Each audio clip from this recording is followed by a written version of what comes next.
a research professor of national security affairs at the Naval Postgraduate School. He's also the director of the Program for Culture and Conflict Studies. Thank you very much for your time. Now, the Taliban reportedly put out notices of the execution and actually encouraged people to come and watch. So they're clearly trying to send a message here. What do you think that message is?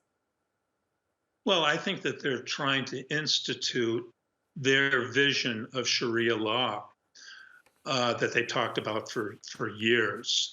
And as you mentioned earlier, when they were in power from 1996 to 2001, they executed many, many people, including many women, in stadiums, and invited people to come. And according to the Taliban's spokesman, Mujahid, they put out the word that they were going to execute this gentleman, and people attended, but more importantly, many of the ministers of the Taliban government also were there to watch the execution.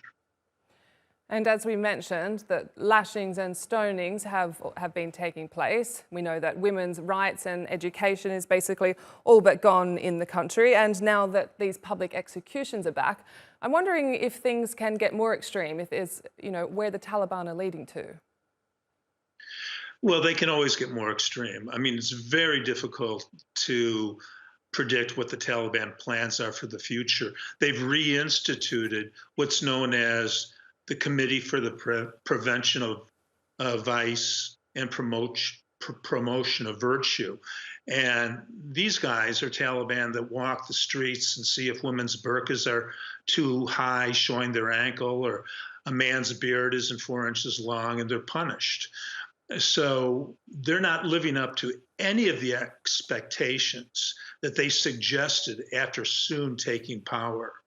But it's also very interesting to me that for this execution, they claimed that they went through the 3 highest courts in the land, and finally Akhundzada, the supreme leader of the Taliban, also okayed this execution. And so the UN and the international community can condemn the executions all they like. We know that the UN put out a statement on Twitter earlier condemning it and asking for the removal of the death penalty altogether in Afghanistan. But the Taliban really has no incentive to listen, do they? No, I mean, you've got to remember that not a single country has recognized the Taliban. And I don't think the Taliban are much interested in what the United Nations has to say. Their big drive right now is to try to get international recognition, and from that, maybe some international aid, because the country's economy is in shambles. But they're not going to be able to achieve that if they start their old execution program up. At least that's my thought.